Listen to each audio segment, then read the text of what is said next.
Welcome back to the Special Ed Strategist podcast, where we bridge learning gaps and empower families to access the special education services they need. I am your host, Wendy Taylor, and I'm thrilled to kick off season 3 with you.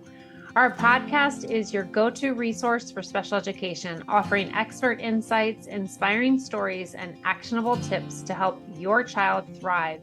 And this season, we'll dive deeper into the world of special education. So whether you're a parent, educator, or passionate advocate, join us in this journey. To make this season unforgettable, please like, listen, and subscribe on your favorite podcast platform. Your support helps us reach more families and create a stronger, more inclusive future. So hit that subscribe button, join our community, and let's make season 3 a game changer.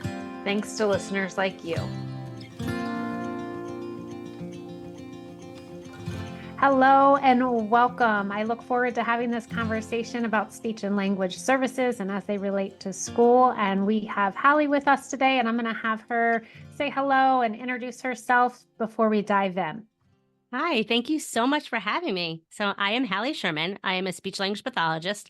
I worked 16 years in the public schools here in New York. I actually just left in June to go full-time in my business of Speech Time Fun, where I create resources and do professional development for speech language pathologists working with grades 4 through 12. But yeah, I just love working with children. I love the collaboration with other professionals. That's why I worked for so many years in the schools. And I'm all about just having fun and loving what you do each and every day. That makes a big difference, right? When you love what you do, for sure, it makes a huge difference. And so I think this is a great conversation to have between us, because we're really talking about the role of a speech language pathologist within a school setting. And as an IEP coach on my end, talking to parents and coaching with professionals and talking about what related services are and where does that lie in an IEP. So I think this will be wonderful for you to kind of clarify all of these questions for folks that are listening. So how are speech language pathologists, let's just start, integrated to the broader special education framework? Sure. So speech language pathologists can work in a variety of settings. So I'm going to start there. We could work in preschool, school-age children. We can work geriatrics, like NICU. You can work in hospitals, rehab centers. We can work anywhere. Our license covers us from birth to geriatric, and we can decide where we want to specialize in our practice. I chose to work in a school because I love the collaboration. I love that age group. I love being that big piece of the puzzle that really helps students succeed academically and really flourish. But in order to this is one of the areas where we get a lot of questions is, okay, I don't understand this child. Shouldn't he just get speech? And there is a difference, even though we are certified no matter what setting, we are qualified to do whatever. It's the rules and regulations and the funding that kind of has our hands tied. So to get services in a clinic or outpatient, you have concerns, you get evaluated, and that therapist determines yes or no, is it warranted? And oftentimes, if you're willing to pay for it, you can get whatever you want. Like as long as it's not, based on insurance funding, Medicare funding, all that fun stuff. If you're willing to pay out of pocket, you can get the service so that you can improve on whatever weaknesses you are feeling are there. In a school setting, however, under the IDEA, in order to get services in a school, it has to be adversely impacting the students' academics. So it has to be impacting their ability to access the curriculum or function in a school setting. So that's where oftentimes it's like, but they need speech. Why are they not getting it? It's, well, they might need speech, but it might not be causing them to not succeed in the classroom. Yes, we want them to be perfect. We want them to be understood clearly, things like that. So oftentimes in the school setting, those receiving services are typically more language-based services, because language is such an integral part of being able to access the curriculum. In order to be a successful reader, we know they need to have adequate vocabulary, adequate listening comprehension, sentence structure, being able to answer questions. That's typically what SLPs are usually working on in the school setting. So that is where, okay, why are they getting services there? Why are they not? I was told no. This is typically why. It's not that we want to be bad cop. Oftentimes our hands are tied. We would love to help everyone, but that if we help everyone, we're helping no one, first of all. And also districts are not going to get more funding to hire more speech pathologists if the need isn't there and documented in the paperwork. So let's just step back for a second. And can you identify, or can you talk about the difference between speech and language, right? So you're considered a speech and language pathologist, but I think those two terms can get confusing. Mm-hmm. So our scope of practice is we can work on any form of communication, from articulation, vocabulary, sentence structure. Oh my goodness, everything under the sun. We work with those with a stutter, or anything that can be. So speech is typically, when we think of speech, we think of articulation, the inability of producing sounds. And that could impact their ability to function in the schools, typically when it's more severe, when they really cannot be understood, when it is impacting their ability to demonstrate their understanding in the classroom and being able to participate, and maybe social emotionally because of social interactions with their peers, then yes. So and also stuttering, also there is that fine line, like, is it impacting them academically? So oftentimes we're like, yes, there is a need, but is it needed in the schools? And then the language piece is then that vocabulary, sentence structure, being able to answer questions, formulating sentences, using proper grammar structures, all that, being able to critically think and do higher level thinking skills, all that falls under the language piece. Perfect. And so let's talk about, when we talk about an IEP, because we kind of started there, right? We talked about getting services. What does that look like? So for, say, a parent requests to have their child be evaluated for special education services, why does speech and language go under related services within an IEP? Sometimes we get that question also. Under an IEP, there's typically like a program, which is typically the classroom setting if you need self-contained and integrated co-teaching classroom. And then a related service is the support that is needed on top of that. So we aren't a classroom, we are a support service, and that is why we're in addition to. So in order to get speech and language in the schools, it has to be determined by the evaluation results by the committee that there is a deficit in the receptive and expressive language, or whatever causing the speech and language difficulties, and that it is also adversely impacting the academics. That said, then there are times where a student might only get speech. They might not be in a program, because there might not be an academic need that warrants more restrictive environments. But being pulled for the just speech is actually considered like the least restrictive environment, which is always our ideal. We want our students in the classrooms as much as possible. That is also another reason why, in order to get speech services, it has to be warranted. We can't just pull students out of their classroom. That's not deemed necessary. So once that the determination is there based on the evaluation, then a speech language pathologist would be recommending services, adding it to the IEP, and creating present levels of performance, determining needs that are warranted, and then goals based on those needs. So as a speech language pathologist in a school, oftentimes, I don't know what your district looked like, but there are many districts where an SLP will be in charge of different schools. They may be in one building a couple days a week and another building a couple days a week. So without that consistency, what have you seen to be the best to facilitate collaboration? Because your role is really, you're going to be collaborating with the parent, obviously, of the child that you're serving, but also probably the special educator, the general educator, other folks in the building. So what have you seen work really well to help facilitate that communication and collaboration of service providers in a building? One is that the respect and understanding that we would love to be in the building all the time and being able to be there all the time, but we have restraints. We are given tasks by higher ups, and we are just told what to do. If there's not enough students in that building to warrant a person full time, it is just, unfortunately, what it is. We also are typically given extremely large caseloads. I had in my district, I stopped counting after 60, and I was in one building, and I was the only speech pathologist in the building. So anyone who needed services, it was me. And I could only be in one place and at one time. And literally in between sessions, I was trying to either clean up, set up, prepare, grab students, and maybe run to the bathroom if that was even an option. And so often, we feel terrible when someone wants to stop and talk to us about a particular student. We might just not have that time. So recognizing that we would love to, however, like email is and text messaging, like whatever the form of communication then is going to work, is going to be your best friend.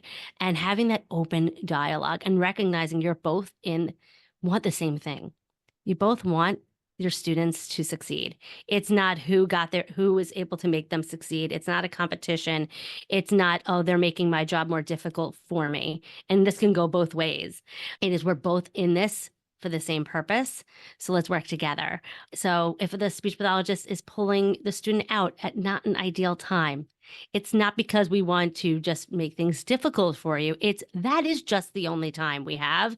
And we're sorry. We can't please all 65 teachers we are working with when we might be in different buildings on a different day. This is just the day they are there. We would love to. We would if we could. But we just need to work with us to understand that we're just trying to do our best here to make it work. And then if they do, and feel free to share what is working in your classroom with that student. Where are the students struggling? Let us know the successes you're having with them. We want to hear that too. If you finally get your student to do X, Y, and Z, whether it might be math related, it might be like a writing an essay, it might have nothing to do with their speech goals. Let us know. We're not mind readers. We want to hear these things too, and we can't guess. We can ask the students, "Hey, how's it going?" But most of the time we are given crickets by them. We are reported nothing on what they're doing in the classroom. So anytime you can give us information, if you're making worksheets, throw a copy of them in our mailbox. If we have a mailbox in the school, office, give us a copy. Give us a copy of the tests that's coming up. Give us a copy of the vocabulary list. Most of the time, we are given zero. We are never given a curriculum map. We are never told what's going on. We are in the dark most of the time. So just assume that anything you give us is appreciated. We're not offended by it. We want to hear what's going on in your classroom.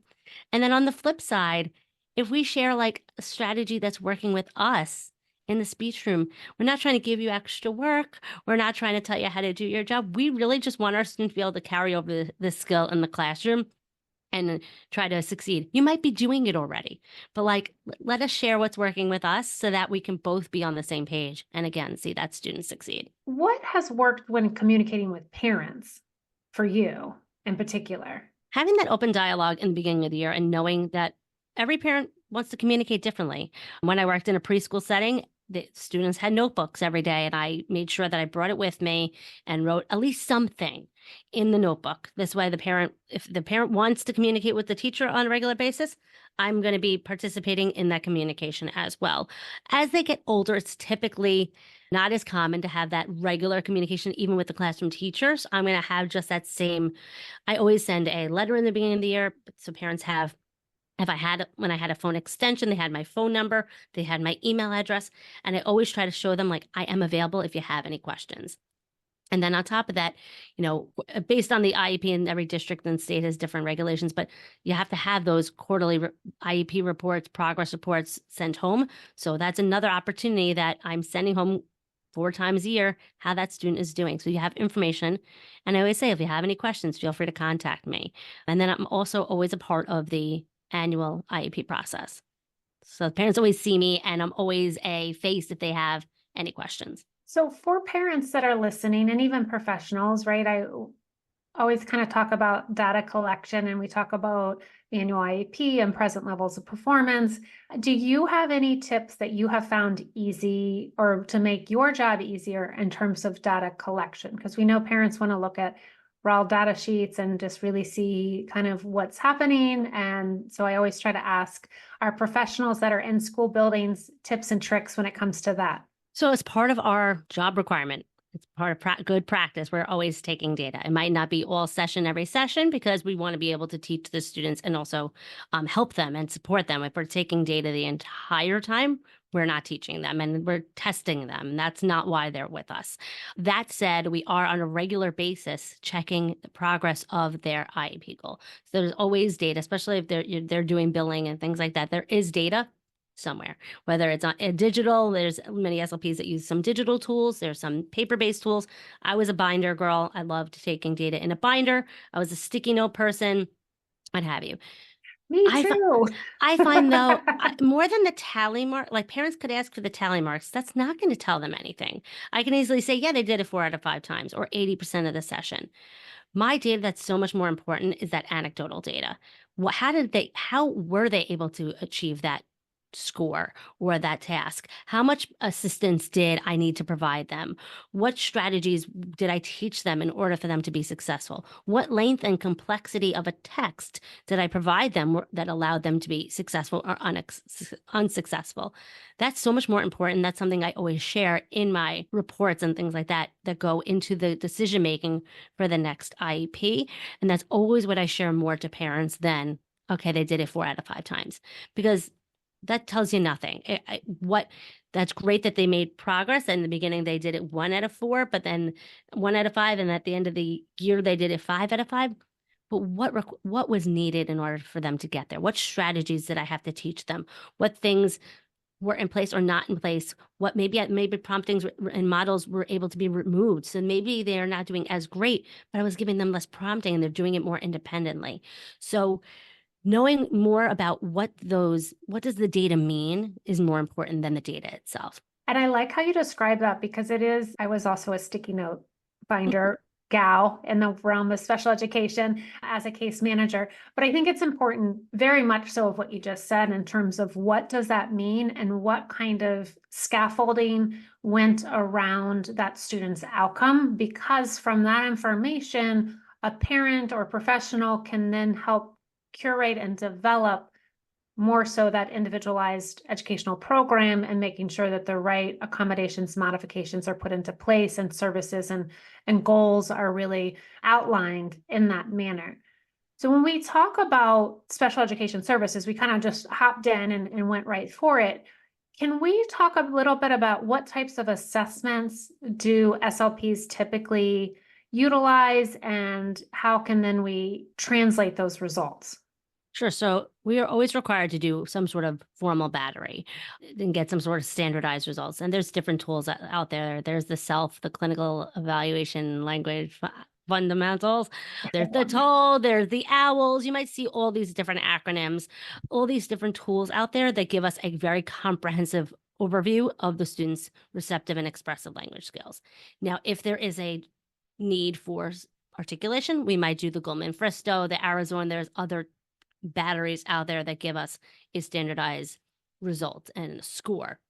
And then, but more importantly, also, we are always doing informal assessments, dynamic assessments, so we can truly determine, yes, great, these standardized evaluations are just one piece of the puzzle that sometimes we need those numbers to determine, okay, will we get that funding or not? Is this student going to qualify? But also we like to learn about, okay, their capability of learning. If I teach it to them and they're able to grasp it using dynamic assessment, if I do like a test, teach, retest, if they're able to grasp it in that little of a time, I can give that strategy to the teacher and let's keep that student in the classroom. They're capable of learning. They just need more support. There's not a need for that service, that individualized service and program.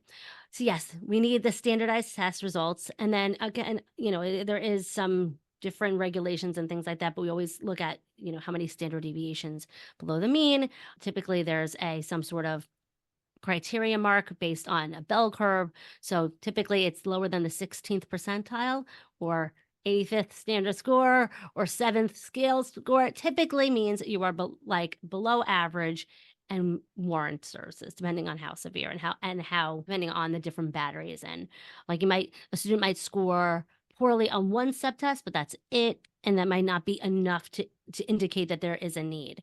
And that's why in the informal assessment, dynamic assessment, we get to go a little bit deeper on what that student is needing from us versus just some standardized results. So if a parent is requesting an evaluation, right? Like they're writing a letter to the school, my child has educational impacts in these areas. I'm concerned. I'd like to move forward with an evaluation. What tips do you have for parents if speech and language is part of that concern? To be and like requesting that evaluation? Most of the time, we're part of the determination, part of the initial evaluation process.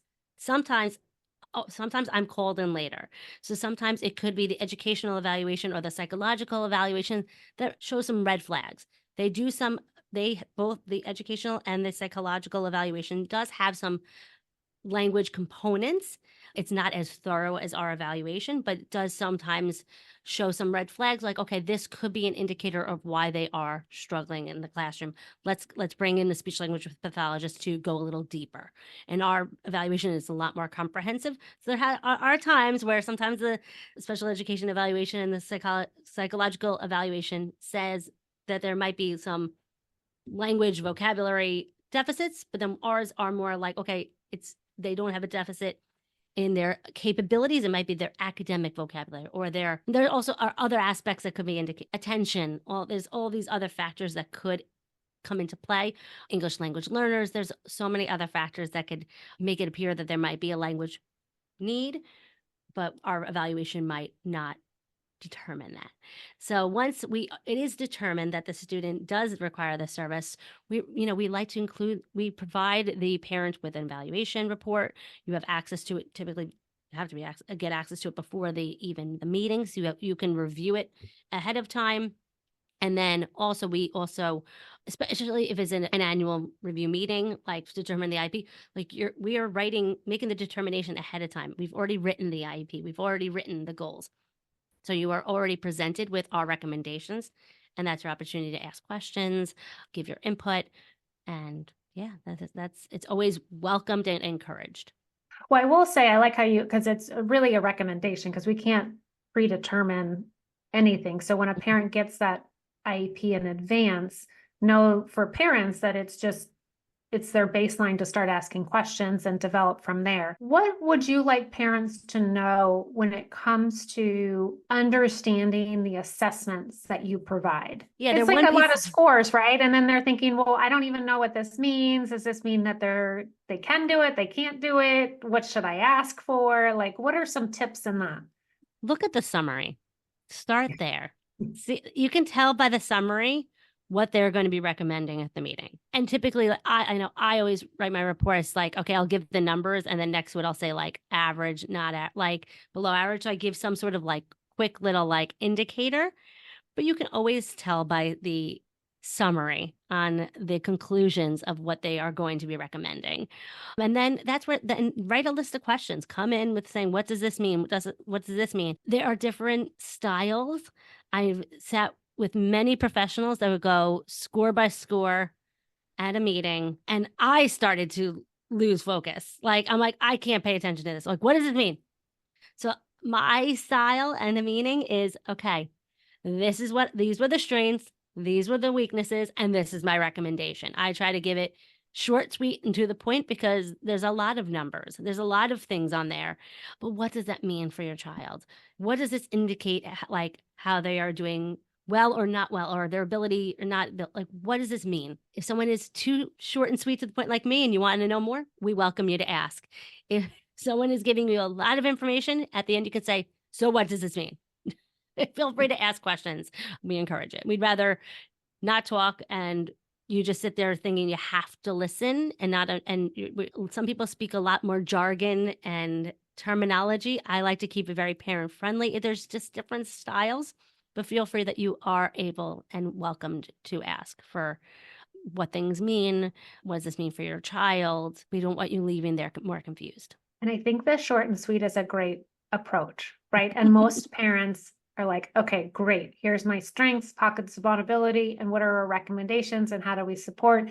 And then, if they need to dive deeper, let's do it. But I have been in so many meetings where I'm kind of nodding over here, just where it's line by line by line, and you can see the parents are just overwhelmed and glazed over, and it's like, what are we doing with this information? So that is really helpful to kind of make those reports succinct so that a parent can understand it, and even other professionals so that they can understand it, right? But how can we encourage parents to actively participate in that review process, or where do you see some tips for the role that they play, and whether it's adjusting speech language goals or just kind of overall student progress? They know their child best.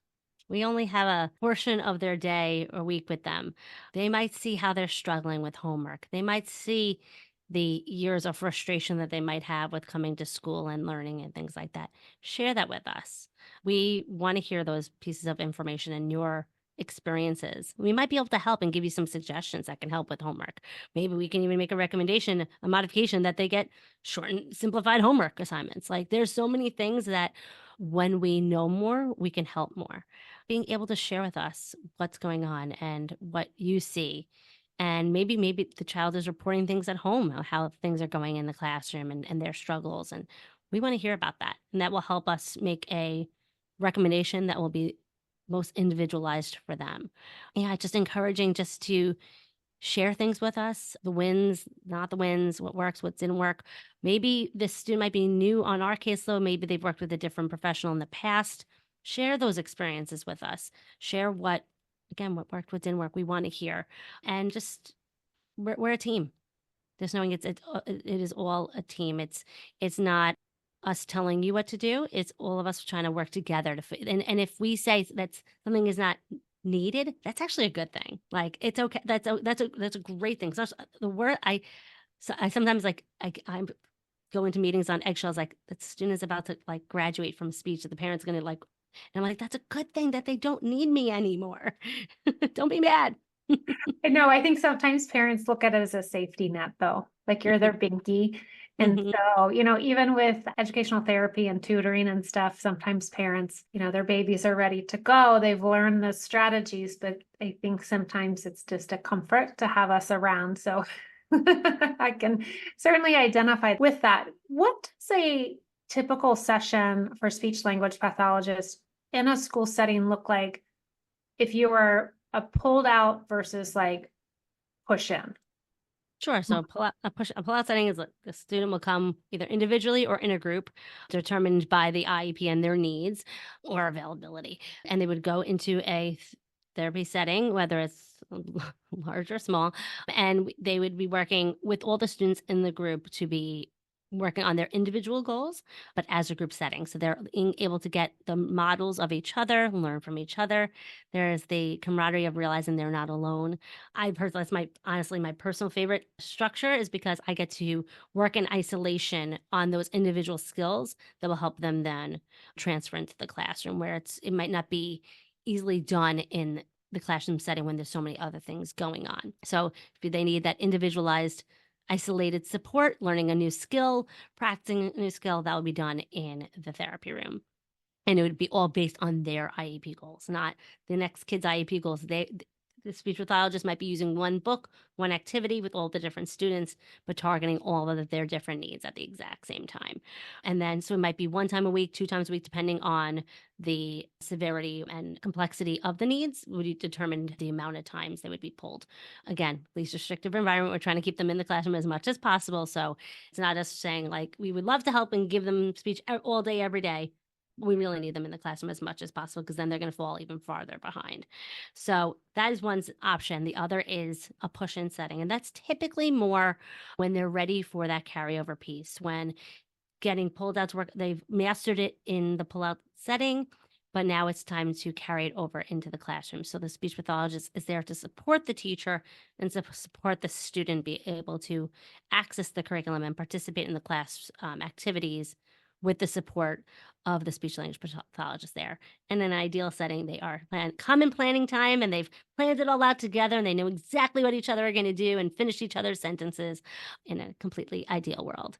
And then another area where some SLPs might recommend is like a consult basis. And that's when they don't even need the push-in anymore. It's literally, it's either consult. Typically, And it would be written on different parts of the IEP. It would either be a consult with the student, let me just check in with them, see how they're doing, remind them of their strategies, or it could be a consult of the teacher, and that's usually written under like supports for the teacher, wouldn't be like under related service. And that would be just making sure the teacher is aware of the different supports that that student needs to be able to be successful. So the student doesn't need that isolated, individualized support anymore. It's the teacher can provide that support, just they might need the help of the speech pathologist to make sure that happens. Before we jumped on recording, I got off the phone with a parent, and it just makes sense to ask you this question. She asked me, why do they always recommend 30 minutes of speech per week? So I'm going to ask you that question. Why the 30 versus like 40 or? Yes, correct. And I was like, yeah, I do. There is a theme with that. I don't really. There is a rationale because it's like 2 times it's like an hour. I don't really know. Typically, it's like the class periods. Like if you look at like a school schedule, like it's like, okay, like what's a period? It might be 40 minutes, but like it's not the whole thing. I'm sure there's that's a really good question. Like that's just like the standard. I don't know. Like and the only time I've ever seen more than that is one time I did work in a middle school and high school, and I was a part of their schedule. So it was like the 40 minutes because it was on the schedule. and then what would make your determination? I know it's a team determination in terms of, you kind of touched on it, like push out versus pull in. No, pull out versus push in. Get that? Versus consult. Kind of, where would you like to see? Do you have in your mind of like, okay, when a student gets to this point, then they can graduate to this next level? It's more like when they've mastered everything they could in that one setting. We don't want to keep pulling them out of class. We want them to stay in as much as possible. Again, I keep saying it, the least restrictive environment. We don't want them to come. We love them. We don't want them to come with us. We want them to stay in the classroom. So as much as possible, if it's not needed to work on these skills in a separate location, if they can be learned indirectly within the constructs of the class activities, we would prefer to keep them in the classroom as much as possible. So digging into your best practice toolbox, what are some strategies or activities that you really have found kind of gold standard in meeting the unique needs of students, but also accounting for diverse learning styles? I love graphic organizers. I find that oftentimes they're given like you teaching students not just what to do, but how to do it. So like I always, when I teach SLPs how to use graphic organizers, I'm like, if I can just give that graphic organizer to that child and they can be successful, I can just give that to the teacher. That can be just like a RTI strategy. I need to teach them explicitly how to utilize it. So teaching them to listen for the different key items to fill out that graphic organizer. Also, there is a ton of evidence that shows graphic organizers help with like processing overload and memory. There's all these different areas. So it's my favorite strategy to implement. And it's something that just teachers are used to doing that in the classroom anyway. So it's something that can easily be carried over. But then also teaching my students to self-advocate and be aware of what they need. So asking for repetition, asking for help, recognizing when they need that support and need to hear something again, they don't understand what a word means, and utilizing all their different strategies. So yeah, like even teaching students like to check for their understanding. So like they just read something, do you not understand? Let's read it again before we keep going. Just all those different techniques help them be more aware, and then also getting them those quick wins so that they can feel successful. What are some good advocacy strategies that you've taught kiddos? Because that's huge, right? Advocacy as an individual. It depends on the age of the student, but for the older ones, I like them to be aware of their modifications and accommodations, especially when they get into that middle school and high school level, when they have 9 teachers that might not be all, especially in the beginning of the year, acclimated to their IEP plan. So like, hey, I'm supposed to get extra time on this test. It's okay to say that. I'm allowed to take this in a different room. I'm allowed to say that. My teacher put me in the back of the room. I can't see the board. I can't hear her well. I can say something. And it's not being rude. It's not being disrespectful. Like they can advocate for themselves. So that's something I always instructed and encouraged my students to do. And then also teaching them their different learning styles, that every student learns differently, and that doesn't make them worse or better. It makes the world go round. So them being aware that, okay, they might need a quiet space. They might need a noisier space. They might need to stand up.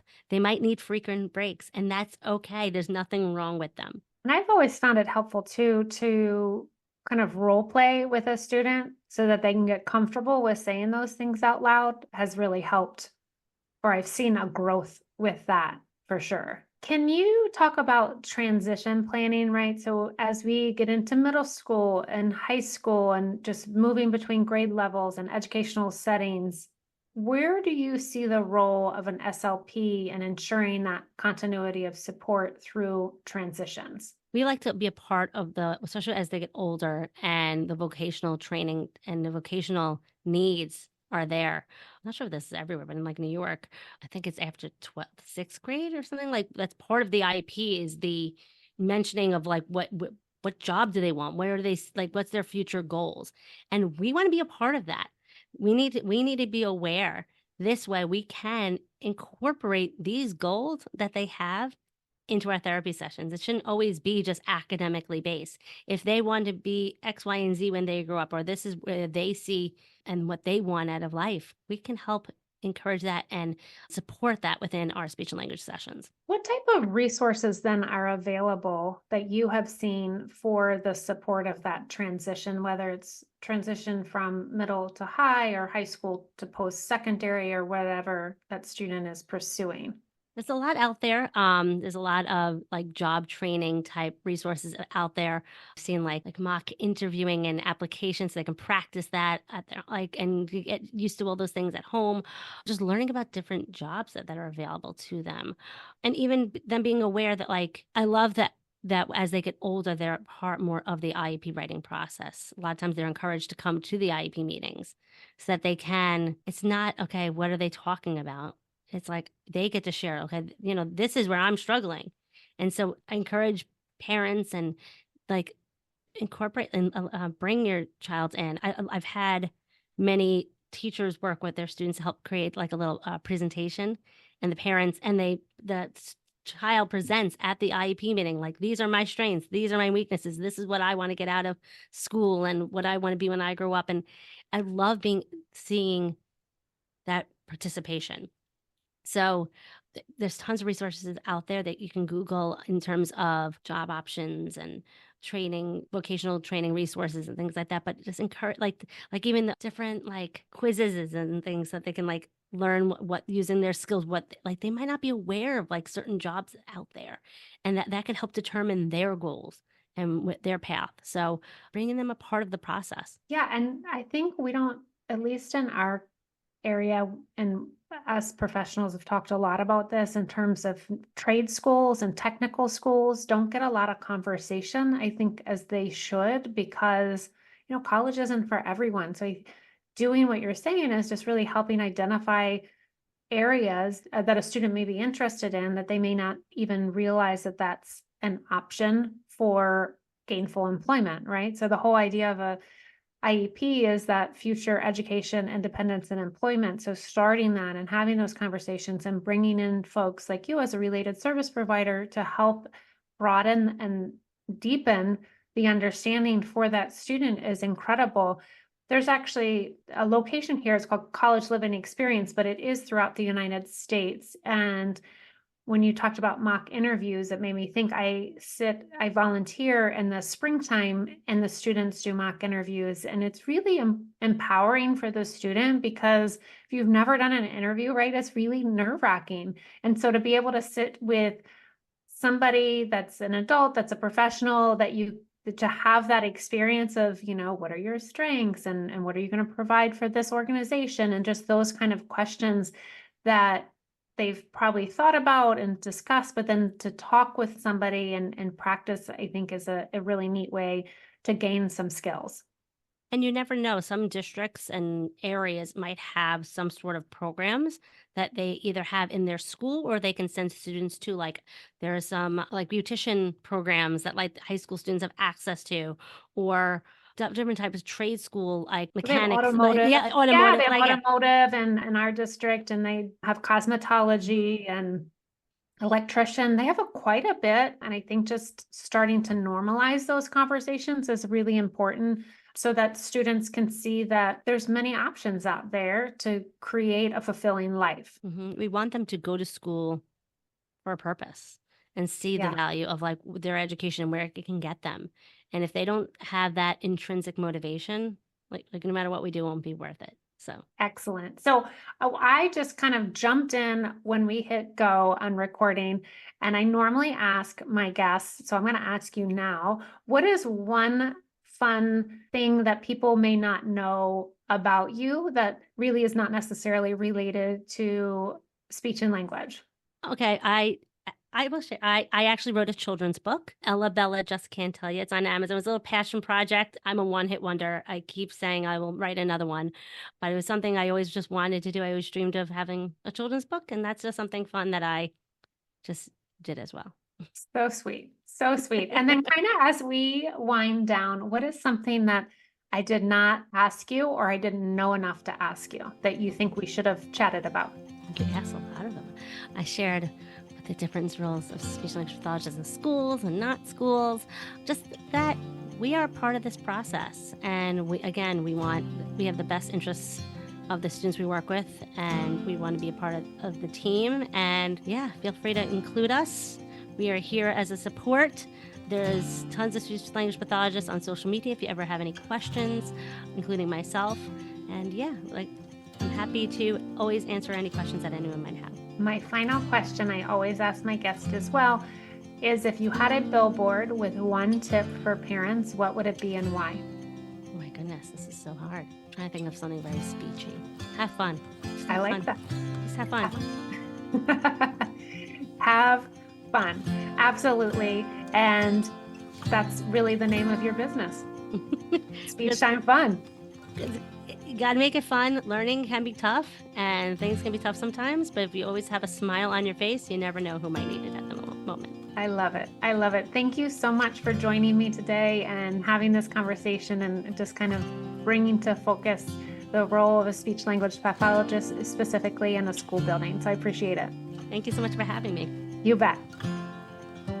Thank you again for tuning into another episode of the Special Ed Strategist podcast.